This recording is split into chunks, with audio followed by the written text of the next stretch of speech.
alunos e alunas, tudo bem? Na nossa aula de geografia hoje, nós vamos dar início à unidade 2, Vivendo no Brasil. Nesse conteúdo, nós vamos falar sobre a população brasileira, que é o tema central da unidade.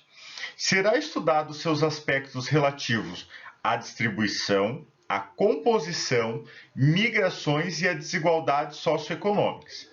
Esses temas serão trabalhados por meio de textos, imagens, mapas e gráficos, sempre apresentados e analisados de forma interrelacionada. Porque, nesse contexto, o professor vai estar trabalhando com vocês uma coisa que chamamos na geografia de alfabetização cartográfica. Então, além dessa videoaula, o professor aconselha vocês olharem as imagens, fazerem a leitura do livro, ok? Então, vamos dar início ao nosso conteúdo. Então, assim, pessoal, nessa unidade, nós vamos estar estudando a população brasileira, que é o capítulo 3. Também nós vamos estar estudando a composição brasileira e o papel dos imigrantes nessa composição do país, além dos principais grupos étnicos que estão formando o nosso Brasil. Então, o tema central do nosso estudo agora são os aspectos populacionais do nosso território. Na imagem, vocês estão vendo a capa da Constituição, que é a nossa última Constituição de 1988, conhecida como a Constituição Cidadã. Essa é a Constituição da República Federativa do Brasil, que é o título original nela. Nesse documento tem todas as leis que regem o nosso país e tem um artigo bem interessante, que é o artigo número 5, que coloca assim: todos são iguais perante a lei, sem distinção de qualquer natureza, garantindo-se aos brasileiros e aos estrangeiros residentes no país a inviolabilidade dos direitos à vida, liberdade, à igualdade, à segurança e à propriedade. Ou seja, aqui traz todos os nossos direitos. Só que pensando também, além desse documento, e pensar as questões geográficas, quantos somos? Ou seja, qual seria a quantidade de pessoas que habitam o Brasil? Primeira coisa que eu quero que vocês entendam também, que o Brasil é um dos países mais populosos do mundo. De acordo com o último censo demográfico que teve, no ano de 2010, ou seja, foi há 10 anos atrás, que contou a população sem estimativa, ou seja, as casas foram visitadas e a população foi contada. Nesse ano, a população era de 190 milhões de brasileiros, distribuído de modo desigual pelo território nacional. Então, assim, essa distribuição tem locais que tem mais pessoas e também tem locais que tem menos pessoas. As estimativas indicam que nesse ano de 2020, seremos em torno de 212 milhões de pessoas, mas aqui é uma estimativa. Para saber realmente quantas pessoas tem que ocorrer a contagem.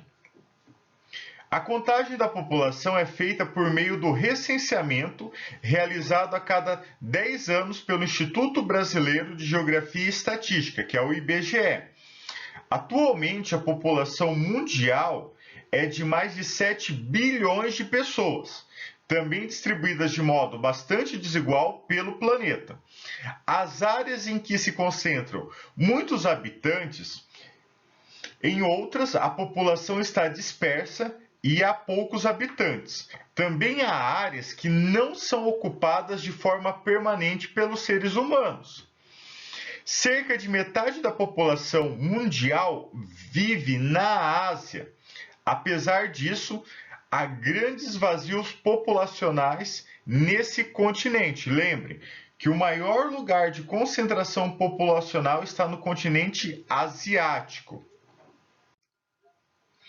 E eu gostaria que vocês observassem, então, em relação a esse continente asiático, nós temos aqui uma foto que representa uma rua movimentada em Pequim, na China, em 2016. A China, que é um dos países com maior número populacional, e nós temos o Monte Everest, na região do Tibete, que é uma região que já não tem uma densidade populacional, ou seja, que não é tão superpovoado também na China. Então, tem essa diferenciação populacional. Alunos, para entender um pouquinho mais sobre isso, basicamente a população de um país cresce quando o número de nascimento é maior do que o número de mortes e também quando chegam imigrantes de outros países. Comparando os dados dos recenseamentos de 1872 a 2010, é possível acompanhar o crescimento da população brasileira nesse período. Alguns fatores que contribuíram para essas variações nesse crescimento, atualmente no Brasil, é a taxa de natalidade, ou seja, o número de pessoas que nascem tem diminuído. Além disso, o país já não recebe imigrantes em grande quantidade como era antigamente. Assim, o ritmo de crescimento da população brasileira vem ficando cada vez menor. A taxa de natalidade indica o número de crianças nascidas vivas a cada 1.000 habitantes durante um ano. A diferença entre a taxa de natalidade e a taxa de mortalidade é chamada de crescimento natural ou vegetativo, ok?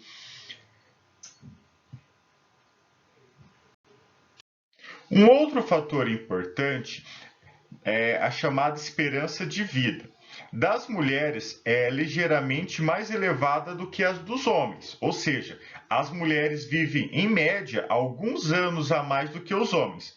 Por isso, o número de mulheres é um pouco superior dado ao nosso censo demográfico. A esperança de vida indica quantos anos em média vivem as pessoas.